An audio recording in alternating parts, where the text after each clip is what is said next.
Welcome all to the Pro Football Radio Podcast. This is your co-host, Jay Cheema, with the pride and joy of Merrimack, New Hampshire, the Puma, and the Pro Football Radio senior contributor, Eric Burgess, a.k.a. The Burge. Fellas, welcome in. How are y'all doing? Better now that I'm doing this right now. My God. I was overworked. I kept telling myself, I just got to make it till 7, be able to record. It'll be great. We're going to do like this friggin' megapod tonight. And then naturally the laptop has to update for almost 40 fucking minutes. But I'm glad we're here. Glad we made it. Burge, how the hell are you? How's life up in Nashua, a.k.a. Bedford Hanscom? It's going well. It's nice to be doing this tonight. Nice break from the dad life, so to speak. Oh. But, yeah, it feels good to be doing this. I'm ready to get into this. I'm looking forward to the Super Wildcard weekend. Let's go. Oh, God. So, Super Wildcard weekend. 6 This games. Wildcard weekend. So to give you guys an update on what the content of the week is going to be for Podcast 75, we'll jump in, talk about Black Monday, talk about the 6 head coaching vacancies. We'll talk about the Eagles a little bit and the outrage that everybody has around the Eagles, and then we'll jump right into Super Wildcard Weekend. Dun, dun, dun. But before all of that, Burge, how are you doing? Before we jumped on the podcast, you said you had a little bit of an infection going on. You gonna be okay? You gonna make it? Dude, I'm good. Something happened with my eye today, or it started yesterday. I spent all morning at urgent care trying to get medicine for it, and now I gotta put this cream in my eye to freaking cure up this infection that I have. It's disgusting, and I don't look forward to putting anything in my eyes. It's gonna suck, man. So essentially, you've got to give yourself a facial.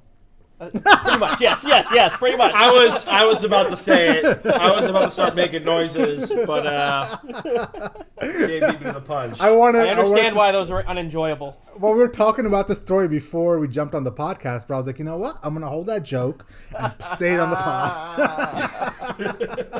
You blindsided me with that one. That's what happens at the end of the show, too. But I'm glad you're feeling better. I'm glad you're not going to lose your eyesight because, you know, I do think you would rock one hell of an eye patch. I feel like you really pulled that look off, you know? I would, but my football knowledge would go away with my eyeyesight. But you can still see one out of one eye, right? Yeah, but my knowledge is already 50% as it is, so need as much eyesight as I can get. Okay, cool. All right, well, let's jump into it, fellas. Let's talk about Black Monday. It came and went yesterday. There was 6 head coaching vacancies as we speak. The Jacksonville Jaguars fired Doug Marrone. The Chargers fired Anthony Lynn. The New York Jets fired Adam Gase. The Houston Texans fired Bill O'Brien a long time ago. Detroit, they fired Matt Patricia about a few weeks ago as well. And the Atlanta Falcons have a head coaching vacancy as well. So with all that being said, fellas, who do you think has the most attractive head coaching vacancy right now? Me personally, I still have to rank the Jacksonville Jaguars just because you have the number 1 overall pick. You have a bunch of draft capital that's coming in. You have an ownership group in the Khan family that has proved itself to be patient and to let things play out and develop. And, you know, we for what it was, a blip on the radar, but there was that one year where Jacksonville was 1/2 away from going to the Super Bowl with Blake Bortles, which is amazing in itself. If I had to rank it after that, probably the Chargers, with just the fact that you're going to be working with Justin Herbert. A lot of their skill position players are still under contract. And then probably the New York Jets, just because you have a general manager in Joe Judge that seems to finally get it. For better or for worse, Woody Johnson is back from being the ambassador of to the UK. And he was on a press conference yesterday saying, and I quote, "I'm tired of losing," which I don't think you saw the other Johnson brothers say anything. But, like, you know, for Jets fans, that actually resonates with some people. So I would kind of rank it in that order. Yeah, for me, it's for me the number 1 spot is either between Houston or the Chargers. I mean, in Houston, you already have that one critical piece in the quarterback in Deshaun Watson, and he's still pretty young in the league. And you know how hard it is for teams to find quarterbacks these days. I mean, the Patriots are still trying to do it, and among others. And of course, the Chargers is very attractive. You have a lot of pieces on offense there, and then you have a young quarterback in Herbert who showed a lot this year. So for me, it's either one of those two. If I'm going to pick some that I would avoid, I would avoid the hell out of Detroit, and I would avoid the hell out of the Jets, because the Jets still have not shown that they can get out of their own way. Yeah, and it's interesting you bring up the Houston job because, yeah, sure, you do have Deshaun Watson, right? And he has a career year, even though the Texans sucked. He had, 23 passing yards, career best, 70.2 completion percentage, 33 passing touchdowns. I mean, they have that, but Bill O'Brien left that organization in such a bad spot. Like, they have no first or second this year. They have not much cap space at all. So, I mean, that's an interesting one that you would say. But I think for me, it came down to between the Chargers, Jags, and Jets. And I think I'm going to go with the Chargers here just because of how much I love Justin Herbert. The guy put together arguably the best rookie season by a quarterback. They have the 8th most amount in cap space, and they got a bunch of stars like Bosa and Keenan Allen and Hunter Henry, who's a free agent. They might be able to sign him again. Now, out of the other jobs, the Jacksonville job does, obviously off the bat, you have, they have the number 1 overall pick. You've got a blank slate essentially. You've got like close to $100 million in cap space. Is that accurate? Yep. And essentially 2 first and 2 second rounders. So they got a blank slate for somebody to come in and kind of revamp that organization. However, I do see a little bit of Jerry Jones and Shad Khan, man, and some of the quotes that I've seen and stuff come out. Essentially, the comment that was made was that he had roster control in 2020, and the incoming GM/head coach will know ultimately Han is the final authority. So that's been floating out there. Don't know how valid that is because there's a couple of contradictory reports on that. But if that is the case, then I would seriously consider not going to Jacksonville. And at the moment, it looks like Urban Meyer was the lead head coaching candidate. But that's kind of simmered over the last couple of days. There might be a little bit of a snag there, so we'll see how that pans out. Yeah. Who do you think's going to end up? Who do you think's going to end up there? And so we'll say Houston or Chargers. Who are your picks for those jobs? So I think Urban is going to land with Jacksonville.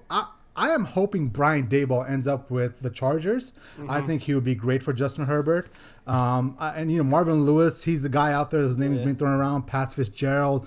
There's a ton of different people out there. The one person I am not hot on, and I've said this for years on end, Eric Bieniemy, I am not hot on, right? At the end of the day, anytime I see an offensive coordinator that comes off of a great quarterback, whether it's Gates for Peyton Manning, whether it's Josh McDaniels for Tom Brady, whether it's Eric Bieniemy for Kansas City, my thought process is, well, how hard is that job, right? Like, what are you really doing for that great quarterback? Are you holding their coffee or actually putting input in? So I think Eric Bieniemy is one of the guys I would stay away from. But I think Brian Daboll might be one of the best candidates along with Urban Meyer in this upcoming draft class. Upcoming head coaching search. And the other name I would keep an eye out too, besides Daboll, who I was saying earlier in the podcast a couple of weeks ago that I wouldn't be surprised if he's a dark horse candidate to be the Houston guy, but is Arthur Smith for the Tennessee Titans. I wouldn't be surprised if he goes down to Jacksonville or maybe he finds his way out to the Chargers as well too. Jacksonville might make a little bit more sense just because of the scheme that he has in Tennessee. If he's able to get, Trevor Lawrence, and all tea leaves point to that. They have a bona fide stud in a running back in James Robinson, and I think they could do a lot of what they did that made Tannehill and company successful out in Tennessee down in Jacksonville. The only thing that worries me, Jay, you brought this up, I have Houston way down towards the pile of coaching jobs just because – not only the cap situation, and they have no draft picks, like they have no future this year. Yep. And I honestly think J.J. Watt is going to be dealt before the draft to at least get a second round pick because they're not picking until the third round. And cap space is hell. And not to mention, who's going to want to work for Foxborough South essentially when Jack Easterby has the ear of Cal McNair and they're interviewing Nick Caserio as the general manager today. So all signs point to Caserio getting the job. He wanted to go down to Houston. I believe it was last year, and there was tampering charges that were filed, and it never went down that road. But with all the things that have been in place with Easterby and various stories by Sports Illustrated, I wouldn't really want to touch that job either. That guy seems like a fucking snake, man. For sure. But I think you bring up a good point.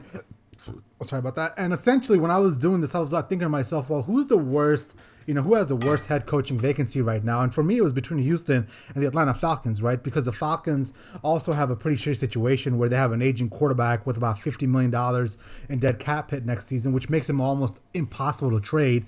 On top of that, they got the third fewest cap money. So, they have the 4th overall pick, which is great, but I think between that Houston and Atlanta Falcons job, it really is a toss-up on what is worse, right? Maybe Houston's a little better because they got a younger quarterback, right? That's always a positive there. The question I want to ask you guys is, what is Detroit going to do, right? Moving forward, is Stafford going to be the guy? Are they going to build around him? Is he up for trade? Is it a full rebuild? What's your thought process on how the Detroit Lions are going to pan out? Well, I think he stays. I think he does too. I think Matthew Stafford is his contract. The way it would be kind of hard for them to move him, if I'm not mistaken. I think he stays. It's kind of hard to trade away, and I get it. You want to rip everything down to the studs, but he is their best player on both sides of the football right now. Kenny Golladay is an unrestricted free agent. You could say he made a couple of business decisions this year. That's why he only played a handful of games. But granted, I don't blame him. There's been no confidence. I wouldn't want to re-sign with Detroit unless I see massive changes in that organization. And Burge, you said it yourself too. That contract is an albatross. Good luck from getting out from under it. Not only just this year, but the following year too with the cap hit. He's going to stay. They're just going to have to figure out different ways to get crafty with the cap that they have and draft capital as well too. I don't think Kenny Golladay leaves there either. So I think if Stafford stays, Golladay resigns. Right. Yeah. A little bit of breaking news. Wide receiver from Alabama wins the Heisman Trophy for 2020. Devontae Smith is your new Heisman winner. Wow. That's interesting. I'm surprised. First time a non-quarterback or running back has won it since some 93, I believe, with Desmond Howard. So, remember when Dabo Swinney said they should basically engrave Trevor Lawrence's name in the statue? Well, Dabo Swinney says a lot of dumb shit. So, he also said Dabo. He also said Ohio State was the 11th best team in the country. So, there's a lot of dumb shit that Dabo Swinney says. Fucking guy. And then finally, I want to hit on this before we move off the head coaching vacancies. I think the New York Jets have a great option as well, man. They still have Sam Darnold. They got the 2nd overall pick and Seattle's 1st and 3rd due to the Jamal Adams trade. Joe Douglas has hit on this last year's draft, and they own the 2nd most cap space. So that's also a very attractive job. Unfortunately, now you got to come down to the guessing game of, are they going to keep Sam Darnold? Is a new head coach going to want to come in and keep Sam Darnold, or is he going to try to essentially go and get a quarterback with the 2nd overall pick? So there's quite a bit to figure out there, but the Jets also have a fairly good option as well. Yeah, that's why I have them ranked as third in the pecking order for the best gig. I really like what Joe Douglas has done. So I'm a big fan of Joe Douglas, and if he plays his card right and he auctions off that 2nd overall pick, man, I think that could work wonders for them to build up for the future. And I was listening to Mel Kiper today, and he thinks that the Jets are going to stick with Sam Darnold because essentially coming out of college, Sam Darnold had a better grade on him than Justin Fields does right now. So essentially, you're looking at it, you got a 23-year-old quarterback that has a hell of a grade coming out of college. He has a couple years of experience, sure, bad experience, but you can use that leverage you have with the 2nd overall pick and really help you set up for the future. Yeah, I think he stays too. I think that they can't move off of him just yet unless they're going to do what Arizona did and kind of put their balls in that court. But I think he stays. Yeah. Cool. Yes, Puma, sir. you want to hit on the Philadelphia Eagles real quick? Yeah, only because this has been getting legs for the last 48 hours, and I understand, but for those of you that don't know or live under a rock, the Washington football team, they played the Philadelphia Eagles in prime time. That game got flexed into prime time with the division on the line, and the playoff circumstances of this game were if the winner of the Cowboys-Giants game, they would win the division if Washington lost the game versus the Eagles. The Eagles had nothing to gain for a playoff position. They could only play the role of spoiler, and they kept it close. They were only down 3 points going into the 4th quarter, and Coach Doug Peterson, pulled Jalen Hurts out and put Nick Sudfeld in for the rest of the game, and it basically, to the naked eye, it looked like a tank job. I'm going to call it for what it is. And Giants fans and all, Karen Florio and company out there were losing their mind about how the NFL needs to punish this. You can't have this in the game. You can't do this and you can't do that. You can't tank and whatnot. And my take, and you guys can tell me if I'm crazy, is if you're the Giants, win more games. Yep. Like, Evan Ingram needs to come down with that touchdown pass against the Eagles a couple of weeks ago, and we're not having this conversation. Win more games. Joe Judge said it himself before he took Doug Peterson to the guillotine yesterday. We had 16 opportunities to be a better football team this year, and we only hit on about 6 of those. So you need to win more games, and then you don't put it in the fate of a division rival to gift wrap a division title to you.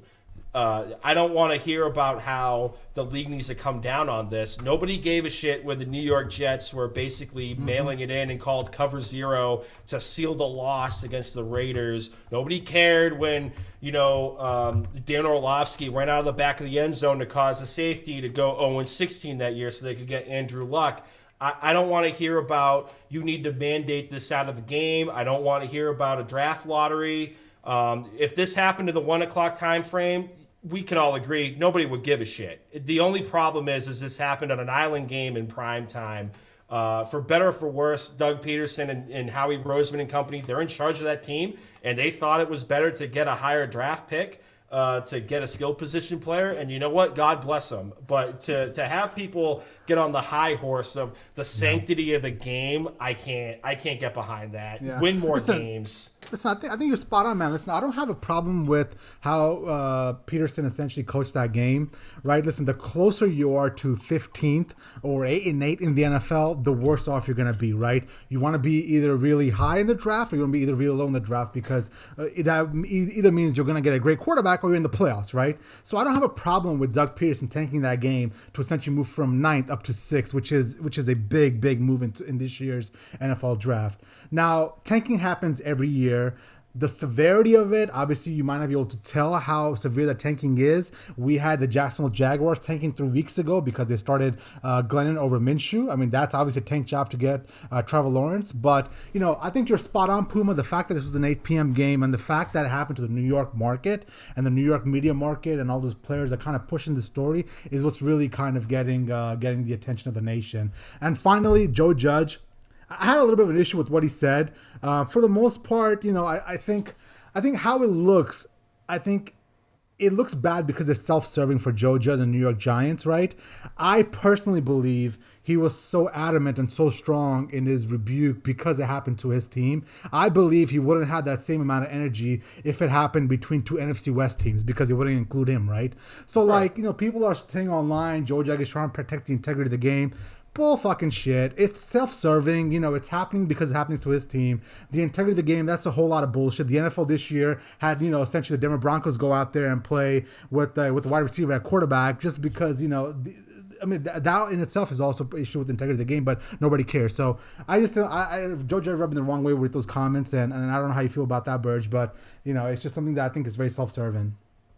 No, I think Joe Judge did lay it on a little thick.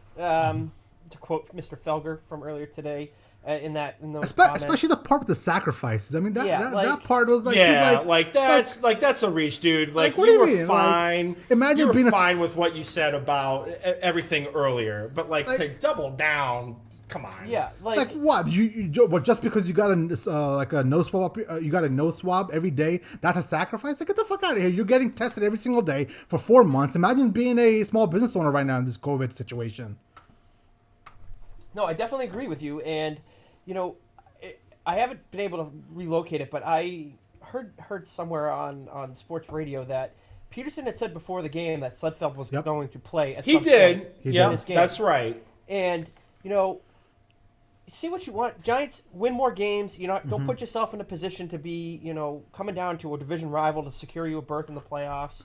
Nate Sudfeld has been with the Eagles for 4 years. This is a perfect opportunity to get him some playing time.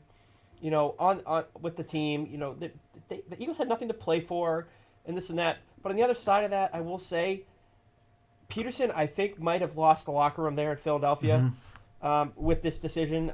Everything I'm seeing coming out of the players there, is all negative about it. And you know what? With Karen Florio, that's just a joke. Like, you're going to penalize these guys for managing their team. Like, get the hell out of here. Like, that's one of the dumbest things I've ever heard. Yeah, be pissed off at him, but there's no way the NFL can discipline a team for pulling a player because of an impact in the playoff standings. The Giants controlled their own destiny earlier in the year. They were in a trash division. They could have taken, won a few more games and separated themselves from the absolute trash that's in that division, but they didn't. So, the Giants lose. They're out of the playoffs. Everything happened the way, it did, and I have absolutely no issue with how everything was managed. It was the most NFC East way of things that went down, though, right? Like, Absolutely. You couldn't have it end any differently. Like, this encapsulates the 2020 season for the NFC East. Absolutely. Yeah, man, like that was, yeah, I get it's not a good look, but like, how are you possibly going to legislate some sort of punishment? Like, how are you going to be able to tell, like, essentially if they're tanking or not? Like, I just don't understand what Karen Florio and half these morons are talking about. And at the end of the day, like, everybody, I think we all agree for the first time ever on the podcast, like, I think the Giants need to look at nobody but themselves. Look at their own win-loss column at 6-10. This is all on the New York Giants and nobody else. It's not the Eagles' fault that you started out 0-5, went 1-7, had a little bit of a run, but then lost 3 games to end the season. Like, it's nobody else's fault besides your own. It's just typical the NFL, stuff getting blown out of proportion. I mean, like you said, Puma, if this was a 1 o'clock game, we're probably not even talking about this right now. Now, before we move off of this, Jay, you got to tell us what your brother thought of this whole thing. Oh, dude, he's so pissed. Oh my god, like talk to me, dude. He's so pissed. Like, oh my god, let me pull up some of his texts. Some of his texts are absolutely hilarious. Hold on a second. Oh, he's a huge Giants fan. Stuff like, oh man, that was so embarrassing, man. Openly mocking the Eagles' tactics. Such a bad look, man. Not sure how they bounce back from that.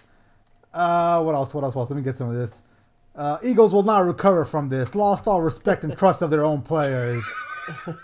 They reward this type of stuff. I think this time it's gonna set them back years. This seems like a wake up call. Oh, there's so much, man. He was so pissed. This is why the NBA is still better. Adam Silver would not let this shit fly. Oh, stop! I know. That's the one. That's the one that kind of.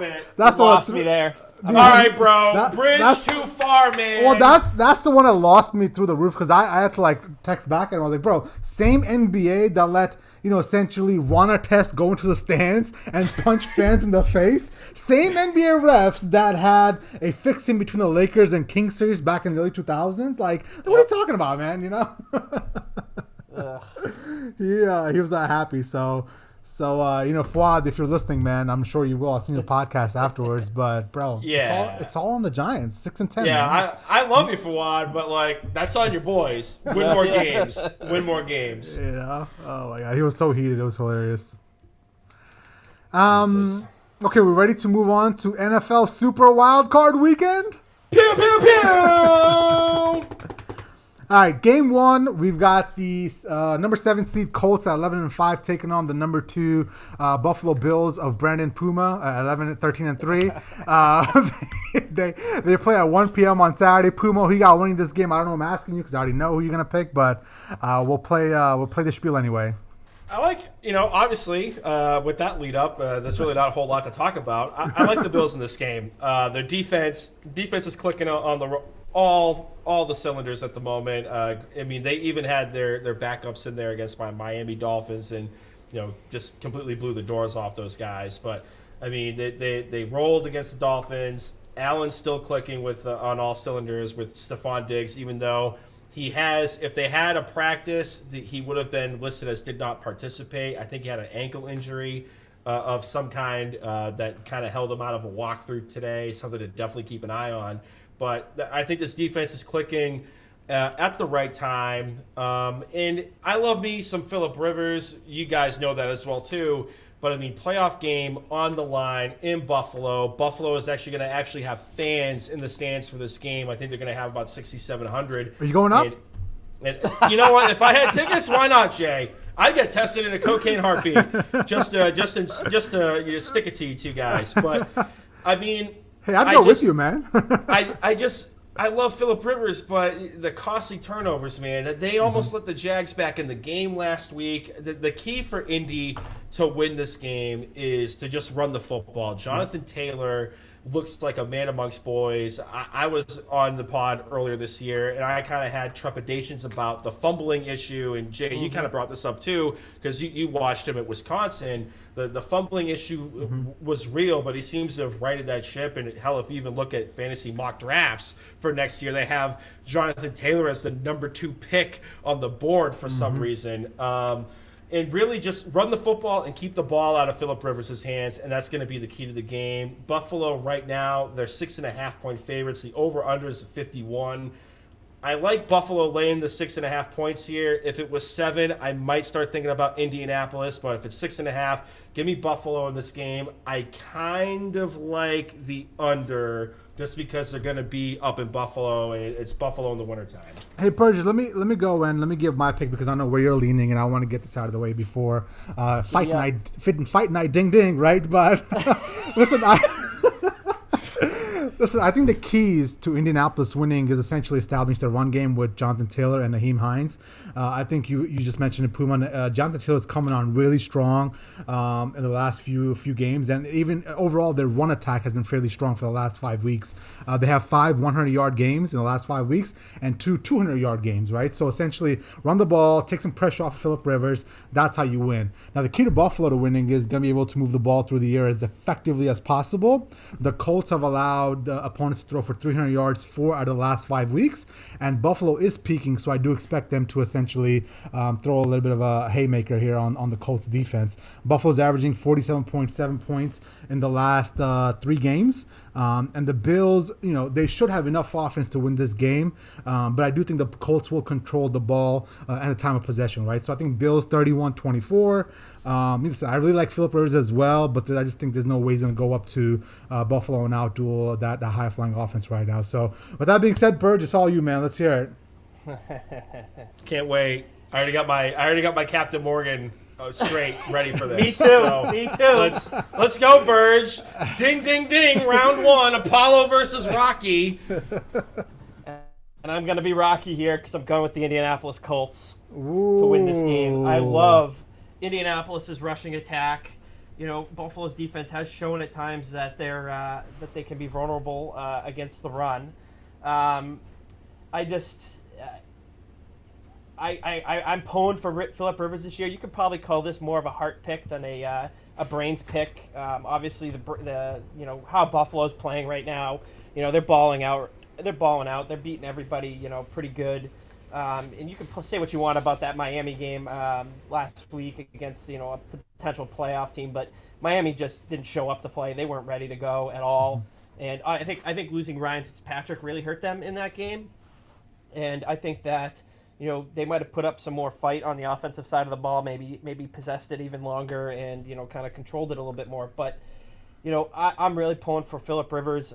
He's getting up there in age. Who knows how much longer he's going to play. I think he deserves a real shot at a title. He's got a great coach in Frank Reich. You're welcome, Puma. And I love Frank Reich. Don't get it twisted. I love me some Frankie Reich. Yeah, because I was thinking, I was like, who's he going to pick here? I'm saying you're welcome. I'm saying you're welcome. I'm giving him credit. I just think that Indianapolis can get the ball going on the ground, kind of control some tempo in the game, and kind of keep the ball out of the offense of Buffalo, which has been on fire lately. I'm not going to pick. I probably won't pick for Josh Allen at all the rest of the season if he wins this game, but he's got to show me that he can show up when it counts. I know it's in Buffalo; they're going to have a few fans there. But, he's going to show me he can do it when it counts. I mean, they were beating up on some pretty they beat up on the Patriots, and Patriots suck. They had a couple of good wins in there, too. The Steelers game was a good win for them.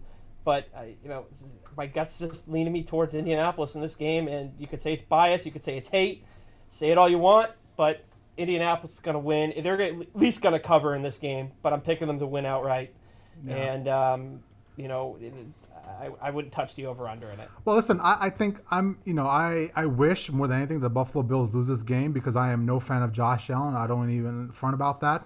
But at the end of the day, like I just think Buffalo is just such a good team all the way around. It's not just Josh Allen. They have a great offensive line. They got great weapons, man. That defense is peaking as well. So, listen, it would be great for them to lose, but I just don't think it's going to happen. And for me, Josh Allen, what I want to see out of him this playoff run, and the only way I'm going to give him any sort of like MVP, top 5 elite quarterback status, I need him to go into Kansas City and beat Patrick Mahomes. Because if we're going to talk about how great he is and he's the next great quarterback, blah, blah, he's going to have to win a playoff game, which he'll start by this weekend, and then eventually go on and beat somebody as good as a Kansas City. I think they could be the kryptonite for the Kansas City Chiefs. I put that out there on Twitter last week as well too. And another thing to keep an eye out for the Indianapolis side of things is how they're going to mitigate the Buffalo Bills pass rush without Anthony Costanzo, because he was put on IR. I think his season's done with a knee injury. So I think Ed Oliver. I love Ed Oliver. I was the sucker that took him as a really, really dark horse defensive player of the year candidate for betting purposes, but I really like him. I think he can kind of get after it in this game, and whatever. I'll see you guys in Kansas City. Wow. Very confident over here. So Now, you're already confident they're going to win another game. That's right. You already picked them to go to the Super Bowl. So. Yep. Hey, we talked about it. I don't know if it's a megapod. We can kind of do whatever the hell we want. But sure. I mean, last week we did the updated, our Super Bowl picks, and I still think the Bills could be that kryptonite for the Kansas City Chiefs. They haven't. The Chiefs have kind of played down. They got to get there first, and I think they could get there for sure. So yeah, put me in Buffalo Bills to the Super Bowl. Going through Arrowhead. Here we go. Now, Burge, let me ask you a question. Do you think there's any defense that can slow down the Bills and how they're playing right now? Looking past Buffalo, because I think they'll win this game in the second round. They're gonna play the winner of. They'll probably end up playing the Pittsburgh Steelers, because I do have the Steelers winning against the Browns. Do you think the Steelers are gonna be able to slow down the Buffalo Bills? I think they can. I think they learned a lot in that loss they took earlier in the year when they were when they've been slumping. I mean, they're still kind of slumping. They played with backups against Cleveland and they almost beat them. So, Pittsburgh's got a shot. Baltimore's got a shot to do it. Baltimore does. Yeah. Those are probably my top 2 picks. Tennessee, their defense sucks, so that game would be a shootout if that matchup ended up happening at some point. But yeah, I still want to see a Buffalo-Baltimore matchup. I really want to see that. I did too. That was that was praying for that to happen coming into Wildcard weekend, because Baltimore's peaking at the right time too, and I think it would be a great matchup. Now it's not going to happen, because now Baltimore's going to go play Kansas City if they win. So it's probably end up gonna being. But listen, Puma, as much of a fan of the Bills as you are, I know you already said they're going to the Super Bowl, but is there any defense in the AFC that scares you for the Buffalo Bills? I mean, really, it might just come down to Baltimore and Baltimore, the winner of the Steelers and Cleveland game. I like the Browns as well too. I like their pass rush. The secondary, you have to figure Denzel Ward. I think he was actually back the last couple of weeks. He'll probably be a go in that game. And again, it's going to come down to how the Bills are able to withstand the running attack. I mean, earlier this season they were gashed on the ground, but a lot of that was because Matt Milano was not in the lineup, Trey Edmonds was not in the lineup, but they're back.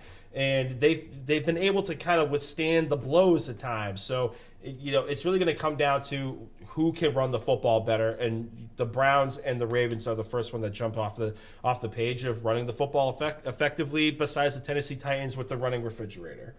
Yeah. Okay, cool. Are we done with this game? Should we move on? Or do you guys want to get any more knocks in? Because I'm not lying, that was a little bit of a disappointment. I thought we were gonna have a full on drag out, ding ding.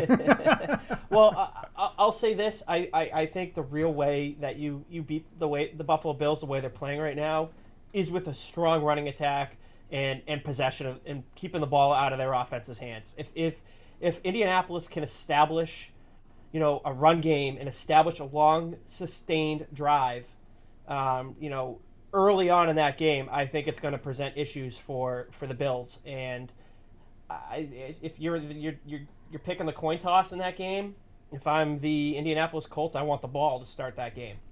Well, I think with Stephon Diggs' addition to the Bills' offense, I think they've morphed into this almost quick strike offense, especially with Josh Allen's arm strength. So even if you do control the time of possession and you run the ball, they've morphed into that almost Kansas City Chiefs-like offense where they can score quickly. It doesn't matter, right? Well, that's why. A lot of times the Kansas City Chiefs will lose the turnover, time of possession battle, and they'll just end up still winning the game just because of how quick strike their offense is. Well, that's now my point. John Brown's back. John Brown's back in that lineup too. He can take the top off of defense, and he's a torture. He's a scorcher on the offensive side of the football too. So, well, that's why you possess the ball. That's why you possess the ball. You possess the ball. You know they're going to get the quick strikes, and you kind of can see that. You know that's going to come. But if you possess the ball and you score on your long sustained drives, you score 6 points, not 3 points. If you score 6 points, you're going to match them. Yeah, well, if they can continue to do it. What I'm trying to get at is even if you do possess the ball for 35 minutes and only give it away for 25, that still might not be enough. You might need to be in that 40-20 range. I mean, and that might be something that is not possible in this NFL. No, I understand that. I'm not saying it's a guarantee that it's gonna work. I'm just saying that's the recipe. You have to sustain your drives. You know they're gonna go down and score quick, so you can't have them go down, score quick, come in, run a 3 and out, give it right back to them, and because they're probably gonna go down and score quick again. So if you take the time off and you make the most of those opportunities, you're going to be in the game at the end.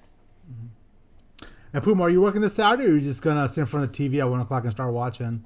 Oh, I'm off this Saturday, so I'll be watching everything. Tara's probably going to hate me. I'll probably have to move the TV to a different room, but I'm watching these games. So nice. Yeah, Puma, give me all this. If you're free, I might come over Saturday. We'll watch some football, man.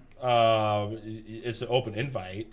My man. At Burge, if it wasn't fucking COVID, it would be open invite too. So don't feel slighted, all right? Well, I'm gonna come for the 4:40 game because I don't want to have to see your boner the whole time with the Bills playing. Whatever. He'll be wearing his Josh Allen jersey at the You know what? I will. Just for that, I'll wear my Josh Allen jersey. I want it posted on Twitter. I'll have the Bills hoodie nearby too. I betcha he sleeps in his Josh Allen jersey. No, I'm not that pathetic. He's probably got a Josh Allen fathead above his bed so he can stare at it when he goes No. Refrigerator magnet, Burge. Refrigerator magnet. Get it right, okay? Got to start my day off right. It's right next to the coffee machine. You like to look at it when you're in bed and you're comfortable and you see him and you just it's on the fridge. I hit it like Notre Dame and I say play like a champion today. It'll be great. It's not going to surprise me if you have both. It's not going to surprise me if you have both of those things. This fucking guy. Go rub your picture of Jared Stidham. Go rub your picture of Stidham. He's above my bed. Go get your shine box. Hey, he's above my bed. I'm not afraid to admit it. Hey, it's fine. Whatever. Puma, speaking of your place, how's the kitchen coming along? Yeah, the kitchen's great. I'm looking at my refrigerator in the basement /office /recording studio. There's no wall in the kitchen. Everything's bare. It's super weird, but it's coming along great. But there's a Josh Allen there. Don't worry. There is a Josh Allen. Yeah. All right, well, let's move on to the 4 o'clock game on Saturday, which you got the number 6 seeded Los Angeles Rams at 10-6, going up to play the number 2 seeded Seattle Seahawks at 12-4. Puma, who you got with this game, man? So I'm torn. In this game because the drop off from Goff to Wolford, in my opinion, I don't think it's that much. And I think Wolford offers a little bit more in the offensive side of the football because he can actually run the friggin' football too. I like the Rams in this. I think Jalen Ramsey is going to step up again. We're going to have Ramsey, Metcalf, round 3. Russell Wilson is going to have to depend on Tyler Lockett a little bit more in this game. They split the series in the regular season this year as well too, and I just like the Rams defense a bit more. Aaron Donald. Even though he kind of left the game for a little bit with a back injury versus the Cardinals, I think he's going to be a go in this game. Cooper Kupp should be back. Robert Woods will be a go in this game too. Cooper Kupp's going to be the guy that gets you those yards and moves the chains. I think the Rams surprise some people against Seattle. I just like the Rams defense. I think they're going to make Russell Wilson press a bit. The Rams are great against stopping the run, and they should make Russell Wilson tried to do hero ball, and we saw in their first matchup that he kind of coughed up. I believe it was 2 interceptions, maybe 1 fumble. He was kind of all over the place, and I think that's going to be the key to victory here. Give me the Rams. Seattle is 4-point favorites. I like the Rams in this game. The over-under is 43. I kind of like the over in this game, I guess, but I'm only betting the spread. Yeah. Birch, who you got winning this game, man? Like you, Puma, man, I'm torn. I mean, Seattle looks so good at the start of the season. We were talking about them, as serious Super Bowl contenders. I think everybody's come way down off of that. I think the key battle in this game is going to be Seattle's offensive line versus the Rams' defensive line. If Seattle's offensive line has not been great down the stretch this season, and you know what LA Rams defensive line brings with Donald. It's just they're going to create havoc for Russell Wilson. Obviously, Jalen Ramsey shut down DK Metcalf in their last meeting. I see the strong potential that happens again. You said it's a 4-point line for Seattle, Puma. Yeah. Yep. 4 points. Over under is 43. So if I'm picking this game against the spread, I'm going Rams. I think it's going to be a very close game, and I agree with the quarterback situation in LA. There's not a whole lot of difference there. Mm-hmm. In fact, I think Goff might even be worse. And that's valid. That's the fucked up thing is like that's the goddamn truth. And it's like I don't know. Seattle's defense also has stepped up. Late in the year, they've played a lot better than they did early in the year. If I'm betting the spread, I'm picking the Rams, but I think Seattle's going to find a way to win this. The Rams have been inconsistent throughout times this year, and I'm not ready to pick against Russell Wilson. I think that they're going to win this game, especially being at home. I know there's no fans, but playing at their home field, I like Seattle to win this game outright. Yeah, listen, I'm also very torn on this game as well, and a lot of it comes down to the quarterback situation for the Rams. I was very impressed with John Wolford, man. Essentially the guy. I knew going into this game. I started watching some of his tape, and I'm like, all right, who is this guy? Let me try to figure out who this is, right? You can see he was fast on tape, but his ability to go through reads, find holes in the defense, and throw it with anticipation was really surprising for me. I didn't expect to see all that of a polished quarterback and out of John Wolford. So, at the end of the day, the Rams offense runs to the running attack. Cam Akers and Malcolm Brown better come to play. And if John Wolford is quarterback, then they better be ready to shoulder most of it, if not all the load. Now, I saw today Sean McVay is not going to name a starting quarterback correct until Sunday. Yeah. So that means there's a chance that Jared Goff can play. On the other side, listen, Seattle's defense has been playing very well of late. The Week 17, unfortunately, was the first time that they allowed over 20 points since Week 11 matchup with the Arizona Cardinals. So I do like what I'm seeing out of the Seattle defense. But that Seattle offense, man, I'm having some issues with that the last few weeks, man. They sometimes don't know what they're really doing. They look kind of out of sync, discombobulated almost. So, ultimately it'll come down to the Rams defense keeping it close. But I just don't think John Wolford will be able to make enough plays to outdo Russell Wilson up in Seattle. So give me the Rams somewhere in the realm of maybe a 24-17.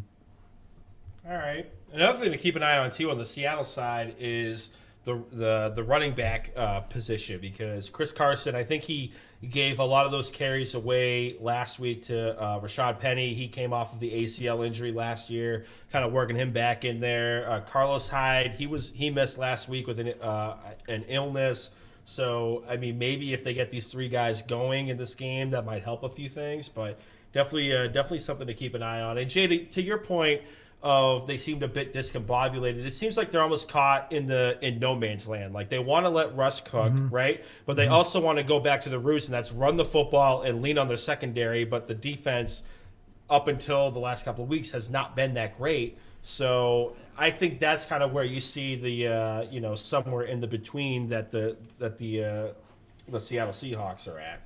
All right, so question for you guys: and that's a big if Jared Goff is healthy, does Sean McVay have the balls to bench him for John Wolford? I don't think he has the balls to do that. I don't think he does either. I think he hitched his wagon to Goff, and I'm kind of with you there. If Wolford had played 2 games and looked, halfway decent, maybe there's more of a discussion there. But you kind of have a one game sample size. Really small sample size. If I recall, Kyler Murray didn't play for the Cardinals, correct? He started, got hurt, went out, came back again, but never really was the same. Okay, I got you. I mean, because I just quickly looked at the box score because I didn't watch the game and I didn't see that he had any. Yeah, he didn't score, do jack. So maybe Kyler Murray's healthy in that game, they don't win. Yeah. So I don't know. I think you got to stick with Goff if he's healthy. If he's 100%. If there's any questions, then you can't do it. Right. Yeah. Especially with the thumb. You know what I mean? I know you guys were like trying to rib me a bit with Tua earlier this year, but like if you can't grip the friggin' football, then like you're a liability at that point. And with Goff's track record of being Jekyll and Hyde, you're even more of a liability if you can't grip the goddamn football. So, like, at that point, you might as well go to the, AAF alumni for the Arizona Hotshots who can throw the ball quickly with anticipation and can run the football when need be, too. And I think, that might be the deciding factor because he adds a different layer to the offense that Jared Goff can't do. I just think whoever's in there is going to be on a short leash no matter what. If it's not good early, then I don't think McVay will hesitate to make a change. Yeah. Okay. Cool. Yeah. Listen, I was shocked. I was surprised to see that John Wolford was able to anticipate those throws as well as he could. So we'll see. We'll see if the thumb surgery that Jared Goff had will allow him to play, and if not, then I guess Wolford it is, right? Yep. Speaking of possible quarterbacks on a short leash, Jay, the next game, Bucs versus Washington. Well, Tom Brady's going to be on a short leash. No, the Washington football team. Oh, okay. I was like, what? I was like, I know you're not a big fan of Brady, but short leash, that's reaching. But listen, you are correct. The 8 p.m. game, we've got the number 5 seeded Tampa Bay Buccaneers at 11-5 going up to Washington to play the football team at 7-9. So Puma, I think I know where you're going, and I can sense your Brady hate coming through already. But who you got winning this game? It's not Brady hate. It's just a fact. I think they keep this game close, them being the Washington football team. Right now the spread is 8.5 points. The over-under is 45. Call me nuts. I don't care. This isn't hate. This is just the eye test. I love the defense of the Washington football team. And we have seen in the past that if you're able to establish a pass rush without having to blitz a ton, you can get after Brady and potentially cause turnovers. And the Washington football team defensive line can do that. I saw the stat today that the Tampa Bay Buccaneers over the last 6 weeks, they've led the league in 20-plus yard plays and completions per game, while the Washington football team has allowed the league's fewest in both categories. If they're able to do this and play the long game and play the field position game with this offense for Tampa Bay, they can keep things close. The ultimate question mark is going to be who's going to be under center. Is it Alex Smith with his calf strain on steroids because it's on his leg that had 18 surgeries, or is it going to be Tyler Heineke, or in the words of Chase Young, Heineke? Is he going to start over Alex Smith? And we saw today, Ron Rivera, he came out and said it's a real possibility they might be rotating quarterbacks in and out of this game. I think for Tampa Bay to win this game, they're going to have to establish the run. Washington is, over the season, 14th versus the rush, but they have been stout over the last couple of weeks. I would expect a lot of Ronald Jones in this game. The spread, like I said, 8.5. I like Washington in this game a lot to cover. I'm also a psycho that thinks they could win, so I'm going to put some money on the money line as well, too. Burge, all you, brother. Whew. All right. Well, Puma, I can't believe I'm saying this, man. We've been agreeing a lot lately. Are we actually agreeing on the Washington side? It's crazy, man. Like, I also love this Washington defense, with Chase Young and Sweat out there, and after watching Brady for 20 years in New England, I know what his kryptonite is, and his kryptonite is a good pass rush that gets to him quick and hits him. If he starts taking shots, he gets knocked off his game a little bit. And Jay, I'm not hating on Brady because I love Brady. All right, Can't I tell. don't know where this misconstrued take of yours is that I hate Tom Brady, because I don't. But it's just. Well, man. what's your thoughts on the fact that the strength of the Washington football team's defensive line is on the edges, and usually when you have strong interior defensive linemen that can cause pressure immediately up the middle is when Tom Brady has the most problems. The fact that the strength of the defensive line being on the edges, what's your thoughts on that with Brady? Well, I mean, Brady moves very well in the pocket. He still does at 43 years old. But all I'm saying is if this line can create enough havoc in that pocket where it forces him to look off his second read, and he's got to start kind of moving around a lot, and he's scrambling to find a receiver, then he's going to get knocked off on his game, and he's going to get knocked off his game if he starts getting knocked to the ground. And you've seen it in the past where he gets upset when he gets hit. I mean, I haven't watched enough of him this year to see if he's been doing that. All I've seen, is when he was screaming after the New Orleans game, but that was light years ago. But I have this, like, again, I'm going a lot with my gut this week, and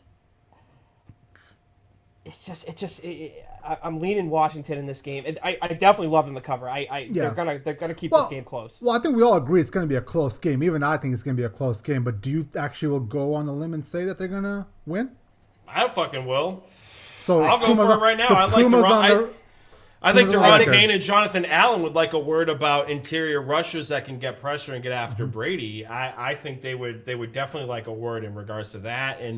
And call me a psycho. I think Washington could win this game up at FedEx Field.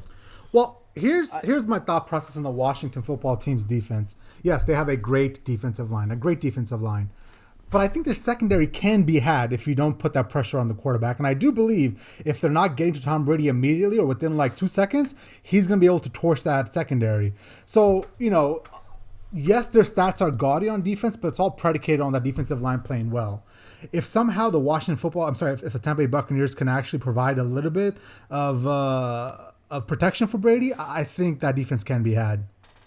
Well, I think Mike Evans' availability in this game, he got dinged up in that last game too. It looks like it was nothing serious, so he could go this week. But I think that plays a significant part. And you could say what you want about it. Antonio Brown came out, in his absence and all that. But I think if Mike Evans goes down and for some reason he can't play or he's not 100%, I think that's a big factor in this game.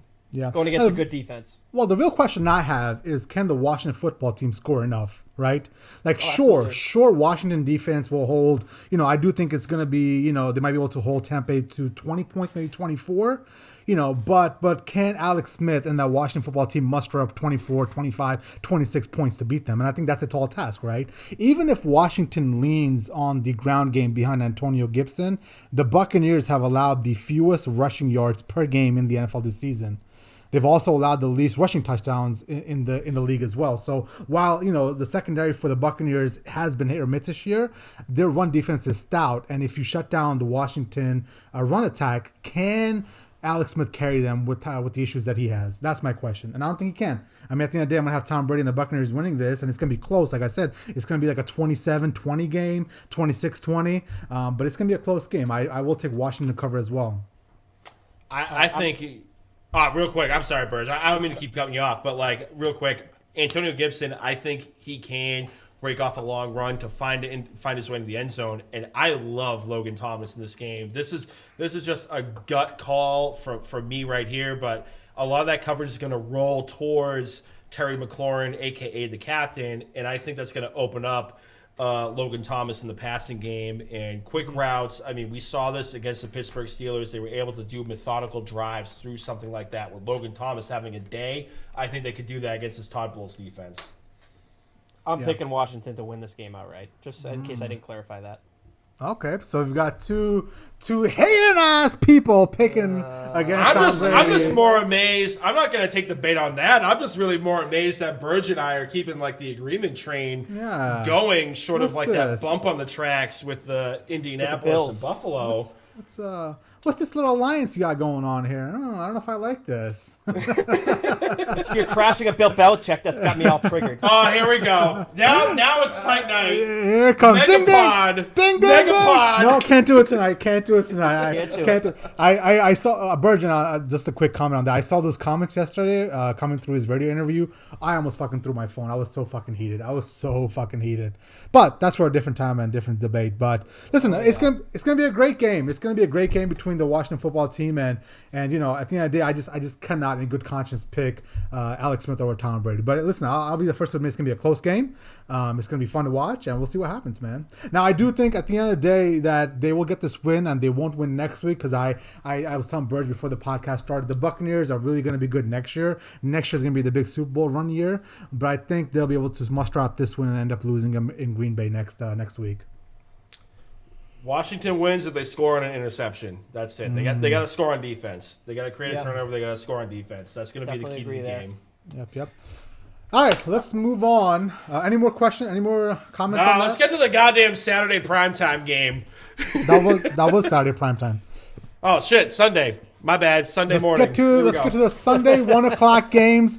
We've got the 5th seeded Baltimore Ravens at 11-5, taking on the 4th-seeded Tennessee Titans at 11-5. I think this is probably going to be the best game of the weekend. It's going to be close. It's going to be tight. It's going to be a drag-out knuckle fight. Who do you got winning this game, Puma? So, another good game. And, JD, your point about this being possibly the best game on the slate, with everything going on in Cleveland right now, we're going to get to that in a little bit later. Do you guys think it's possible this game gets moved to primetime? I mean, I hope they did. I don't know why this game isn't in primetime. Can they flex playoff games? Well, with all the COVID stuff going on, they might want to guarantee that they have a game in primetime. It might make sense to move this to the 8 o'clock time slot. Well, listen, I would love to see that. That'd be amazing because the way it's looking like out of Cleveland right now with head coach Kevin Stefanski and some of the COVID problems going on, this would be amazing because I do think the Baltimore Ravens are picking at the right time, and this could be the start of the Ravens revenge tour. Put them on primetime. I want to see this shit. Why not? But to get into the picks, I like Tennessee in this game. And listen, I know the defense for Tennessee has been awful with a capital A. I understand awful. that. Oof. Awful, capital A, exclamation point. But we can't ignore the fact that the offensive side of the football is filled with a bunch of studs, and it's led by Derrick Henry rumbling for 2,000 yards this season. A.J. Brown is a great wide receiver on that lineup. Corey Davis has kind of had his spots this year. Jonnu Smith is a red zone target. I like Tennessee in this game. I think it's going to be Baltimore, Tennessee, obviously 2.0 from the playoffs last year. And to your point, Baltimore has been peaking, but I mean, Lamar Jackson in the playoffs, and I know like this could probably be the year where he could possibly win a playoff game. But with everything up against Lamar Jackson at this point... I'm sorry, are you using the playoff argument against Lamar Jackson when your boy Josh Allen hasn't won a playoff game either? Yep. Yes, I am. Yep. Okay. I just want to point that out for the record. I just think that with this running game, with Derrick Henry, he is going to grind this defense down. And, with Tennessee, they're going to give up a shit ton of points. I just don't know if Baltimore is going to be able to keep up and whatnot. So I just like Tennessee in this game. Baltimore, they have come along with the passing game. Hollywood Brown is no longer Venice Beach Hollywood Brown. He's kind of back to like Hollywood Brown, but not Rodeo Brown. I like Tennessee in this game. Call it a gut feeling. They're getting 3.5 points in this game. I definitely love the over at 55. I think there's going to be a bunch of points scored.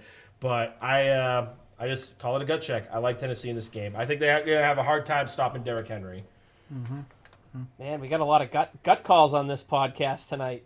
Because everything's so close, man. Like like razor's edge, That's why it's super Wildcard weekend. I was looking at the games for this weekend, and obviously I don't know what's going to happen with the COVID situation in Cleveland, but all the games minus the Chicago Bears and Saints game, I'm like, you know what? I really can flip a coin right now, and this could go either way. These are some really highly contested games minus that Bears and Saints game. Yeah, I agree with you 100% there. And it starts with this one, too. I mean, Baltimore, Tennessee, you got two great running attacks on offense. my heart in this game is leaning towards Tennessee. They were one of my early picks to go to the Super Bowl, but I just think Baltimore's peaking at the right time, and Lamar Jackson I think is finally going to get the monkey off his back and win this game. It's going to be, I would take the over in this game too. I think there's going to be a ton of points scored. I love Derrick Henry. If he's not one of the nominees for the MVP, I mean, I know it's a quarterback award, but I think Derrick Henry deserves it. Rushes for over 2,000 yards this year. But I just, my gut is going towards Baltimore, just the way they've been playing, more or less since they had the COVID outbreak. They've been, kind of hitting the ground running. I know they haven't played a whole heck of a lot of good teams. They beat Cleveland. That was a good win for them. But the poop game? What's that? In the poop game? Yeah. I like Baltimore to win here, and I was saying this before the podcast. I really, really wanted a Baltimore-Buffalo matchup in the first game here because I think that would have been a great game. Yep, I would have taken Baltimore to beat the Bills as well. Listen, spot on, guys. Listen, my dark horse team is the Baltimore Ravens. They're peaking at the right time. They're looking damn good, and part of it is the emergence of J.K. Dobbins, which essentially goddamn is huge, time too, right?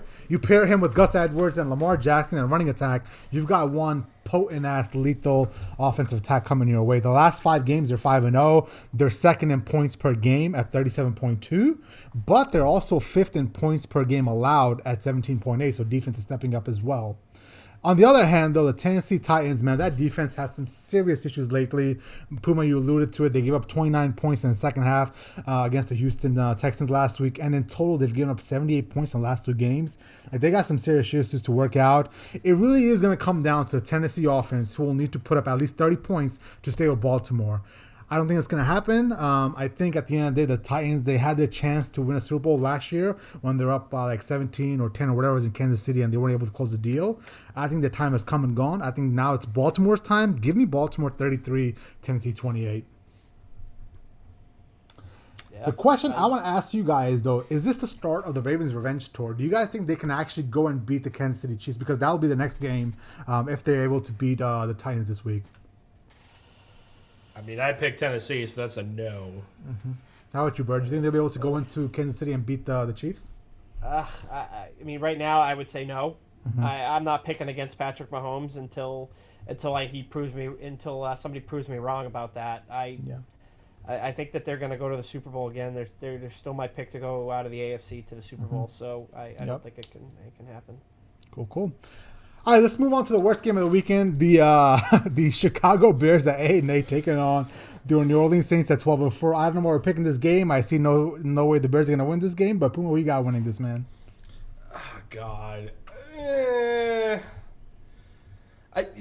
only question, though, and I get it, like, Alvin Kamara is going to probably be back in time for this game himself, along with the rest of the running back room, not named Ty Montgomery. Was out last week for COVID. The running back room was mostly for close contact, but Alvin Kamara tested positive. He should be back. I like New Orleans. I mean, Drew Brees, he's battled through the rib injury here. I like the Chicago Bear defense, but, I mean, Trubisky is guaranteed a costly back-breaking turnover in the football game. I like the Saints defense a lot more than Chicago. But I do think it is a close game. I like the Saints in this matchup. The Chicago Bears, they're 10-point dogs. I like them to cover. The over-under is 47.5. I'm not touching that with a 10-foot pole. But I do think Chicago keeps it close. What you got? These are some pretty big point spreads for the playoffs, man. I like Chicago to cover in this game too, but I'm gonna pick New Orleans to win. Obviously it hinges if Kamara comes back, then comes a lot closer, or he doesn't come back, it becomes a lot closer. But I'm really pulling for Drew Brees here. I mean, you saw some reports earlier in the maybe a week earlier in the week that he's going to retire after this season. I'd love to see him win one more before he goes out. He's had such a great career. I love what New Orleans defense has brought this year, and Chicago's so inconsistent that I can't pick them to win against Drew Brees and the Saints. So give me New Orleans to win, but I like Chicago to cover because it's the playoffs. the games are usually closer than they are. You kind of rarely see blowouts in the playoffs, so everything kind of tightens up. But give me New Orleans to win. Yeah. So listen, sure, the Bears' offense was rolling before the loss they had this past week in Week 17. But in general, Chicago has been a bad team has been really bad against some good teams, right? They lost 6 of 7 games against good teams. So, I mean, that tells you all you need to know about the Chicago Bears. Sure, it's a nice story with Mitch and, Nagy turned the season around. But I think all around the Saints are a better team by a mile. Plus, this is probably going to be Drew Brees' last hurrah. And just like you said, Burge, I would love for him to win another title. I think he's a great guy. He's helped out that city quite a bit. I wouldn't mind one bit if he wins another title on his way out. So, not much more to get into here, man. I think it's going to be a little bit of a blowout. I think it's going to be Saints 30-17, man. Oh, wow. Ooh. Yeah. I don't know, man. You think Mitchell Trubisky comes back to Chicago next year? You think they bring him back? I think he's going to hoodwink the Bears, yeah. I think he will. They're going to franchise him? Mm-hmm. I think they're going to franchise Allen Robinson, and then they'll do like a kind of a bridge dummy extension with Trubisky, maybe like 2 years, where only 1 year is guaranteed kind of deal. I think if Chicago has any chance of beating the Saints, which is very slim, they're going to have to hit Breeze and make him uncomfortable with those ribs. Yep. That's really it. Just give him happy feet. Yeah. All right. The final game of the Super Wildcard playoff weekend. You've got the number 6 Cleveland Browns at 11-5 traveling to play the number 3 Pittsburgh Steelers at 12-4. Puma, who got winning this? This is tough because I had Cleveland winning this game before all this COVID news came out with Stefanski and the coaches, and over the last 2 weeks they've had like 12 people go on there. But I still like Cleveland in this game. I like the running attack so far, and keep in mind we're recording on January 5th. So far, we haven't had an issue like 2 weeks ago where all the wide receivers were on the COVID list. Nick Chubb isn't on the list. Baker Mayfield's not on the list. Kareem Hunt isn't on there. So I still think they have a puncher's chance. I like this pass rush for the Cleveland Browns with Myles Garrett. He held himself back. He didn't hit Mason Rudolph again with the helmet last week. But I just like them getting after Big Ben here. And, on the Steelers side, I get it. TJ Watt, he's a Defensive Player of the Year candidate. But they haven't committed to running the football. And if you have Big Ben dropping back, throwing 53 times in a football game, that is going to pose a big problem. And I think if that is the case, if they're able to establish their will a bit and that be the Cleveland Browns, I think they could possibly win this game. The Steelers are 6-point favorites. Over-under is 47. I like Cleveland to win outright in this game. Bert, who you got? Yeah, I thought it was going to be a lot closer. I mean, losing your head coach before a playoff game, your first playoff game in, 19 years, since 2002, is a pretty big deal. If anybody else comes out in the next few days that tests positive, it's going to be a real problem for Cleveland. I mean, Pittsburgh almost beat Cleveland when Cleveland was fighting for their playoff lives with backups, with Mason Rudolph in there, no Pouncey out there as well. And they lost by 2 points. So, I like Pittsburgh to win this game. Their season off, veterans, they've been there, countless times. A big key to this game for me is going to be, will the Pittsburgh receivers drop multiple passes in this game? They've had serious issues with the drops all year. And, obviously their running game has been non-existent. I don't expect that to change in this game. But, Big Ben's going to be back in there playing. He's got some serious talent at the wide receiver position. They seem to find all these receivers, in the draft and turn them into bona fide NFL players. I'm not going to pick against Pittsburgh right now. Can you repeat the spread again, Puma? 6 points. 6 points. I like it to be a close game still. Obviously, bearing any more outbreaks, I like Cleveland to cover, but I think Pittsburgh is going to win this game and move forward with their season. Yeah, listen, man, this is a rematch of Week 17 between these two teams, and I always, for some reason, it annoys me when teams play back-to-back weeks, but, it's just unfortunately how it panned out. But I do think this time it's going to be a completely different ball game. The Steelers get their starters back. Season was split 1-1, but the one time the Pittsburgh Steelers did beat the Cleveland Browns in Week 6, it was like a decisive 38-7 beatdown. Now, hopefully the defense for the Steelers can be bolstered with the return of some key starters, and they can put a stop to the Cleveland running attack. It was promising, though. The Steelers' defense, even with some starters not playing, was able to clamp down on Baker and the passing attack. So that was great for those guys. Now, it's hard to pin down which Browns team will show up. I mean, the Browns can be great one week and poo one week. I mean, they're just all over the map. I think this game can go either way, truthfully. It seems like a long time since the Steelers were undefeated. They've lost 4 of the last 5. But I think at the end of the day, with the Browns and everything that's been going on with the COVID and everything else, I think it's just too much. I'll take the Steelers to win this 24-21. Yeah, I think it's like you said, it's going to be a close game, man. And, it's just another one of those games that you could see flip one way or the other. It's just flip a coin. Yeah, seriously, man. Seriously. Cool. Anything else you guys want to get to before we wrap this podcast up? Just my best bets real quick. I got Buffalo. Buffalo at 6.5. I'm laying the Boo. points.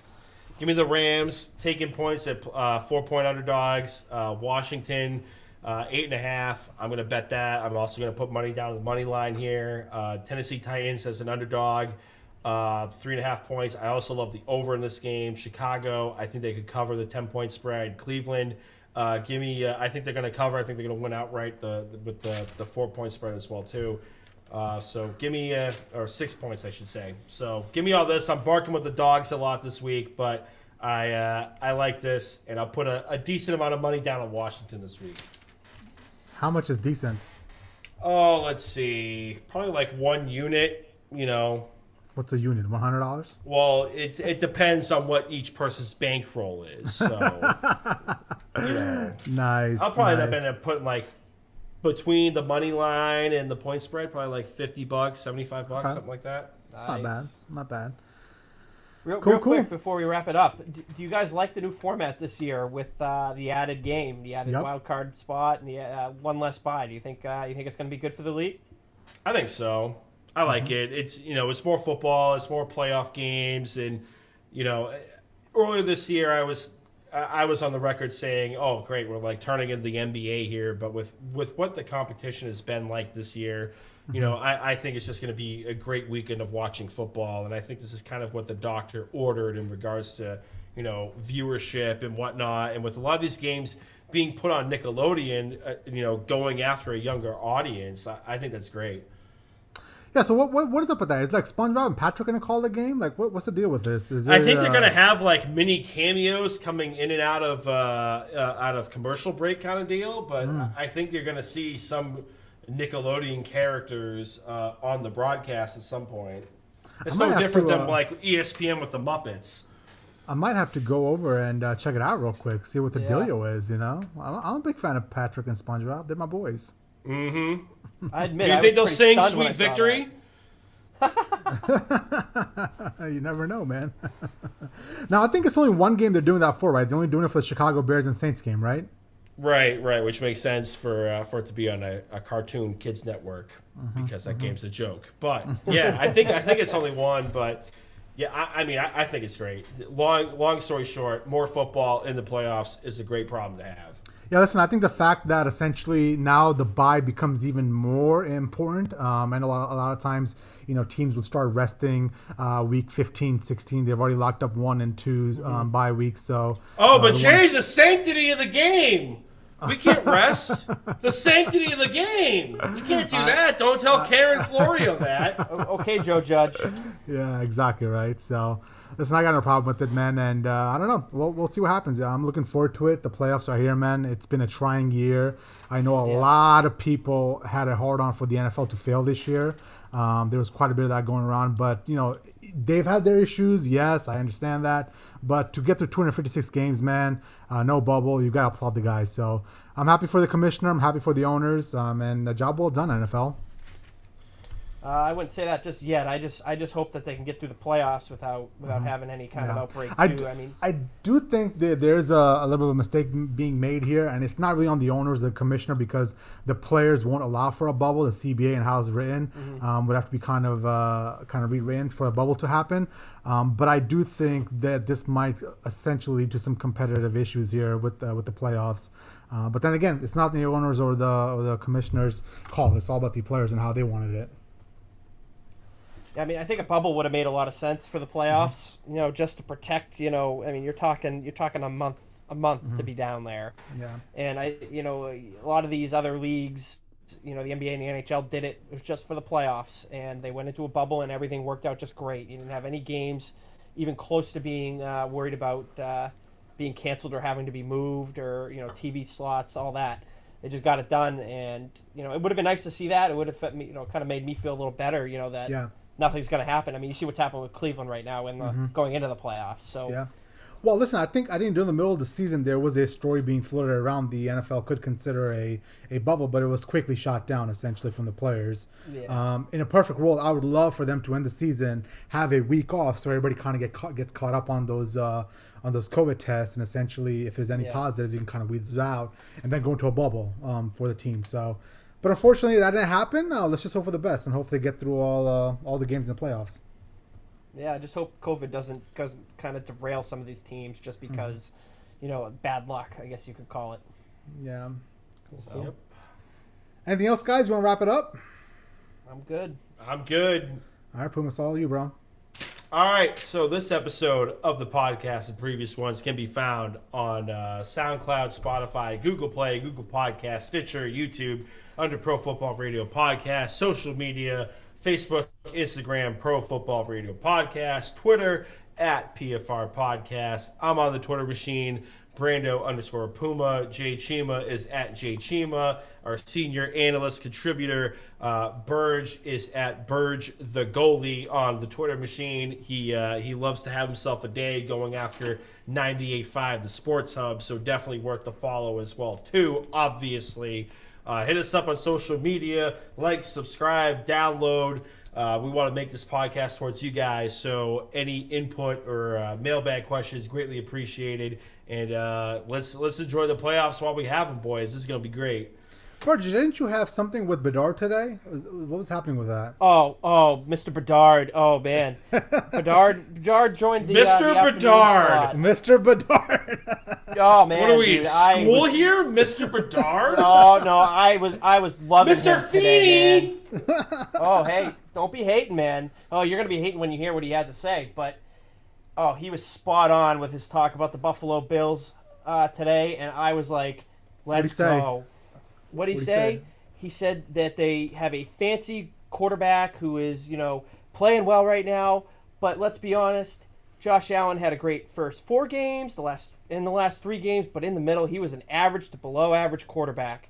I was all over that. I'm like, that's exactly what Jay and I have been talking about all year. And he also said he doesn't hate the Buffalo Bills. He thinks they're a great team. He loves what they have. But boy, oh boy, does he hate their fans. And I'm like, you're speaking my choir, man. Because Pat fans are fucking bearable.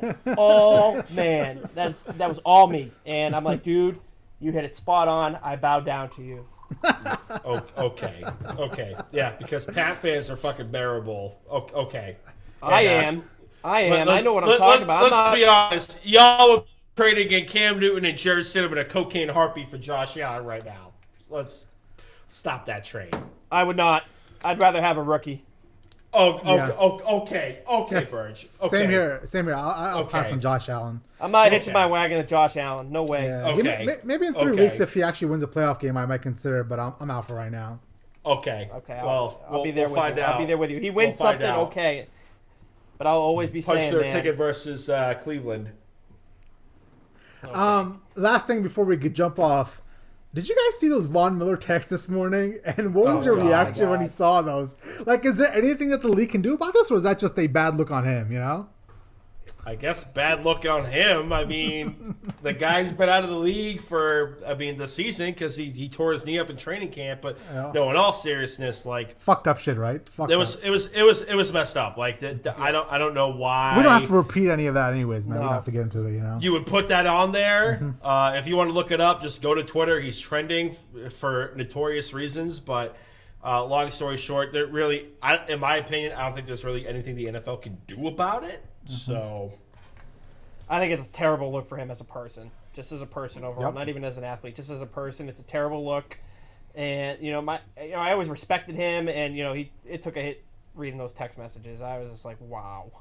Yeah, I know. It's pretty pretty do we know if that's like to play devil's avocado here? And I know we're trying to get the fuck off of here, but like, do we know if that's like verified Von Miller, or that isn't like a spoof account that this ex-fiance is like, hey, like, help me out with this, and let's drag Von Miller through the mud. I'm just playing devil's advocate here. Well, I haven't seen a strong rebuke from Von Miller just yet. So I think that might be that he's trying to figure out what his next game plan is. He's trying to figure out what his, PR strategist or whoever works for his marketing. They're probably trying to figure this out because they would have come out with a strong rebuke throughout the midday, right? I mean, this thing came out in the morning. We would have heard in the afternoon that on Twitter or somewhere that Von Miller vehemently denies any of this shit. But we haven't heard anything from him. So it kind of makes me think, well, maybe this is for real, Yeah, I agree with you, Jay, on that. I read that. I was like, that's a disgrace. Disgrace. Yeah. All right. Well, on that happy note, I think it's time to end the podcast. Yep. Hang on, I gotta hit Freddie with something real quick. Gotta hit Freddie with playoff. Freddie Soliotis, you're fired. Oh, it hits me in the chest every time. All right. We'll see you guys next week. Enjoy the playoffs. Vacancies. Go Colts. Shut up, Burge.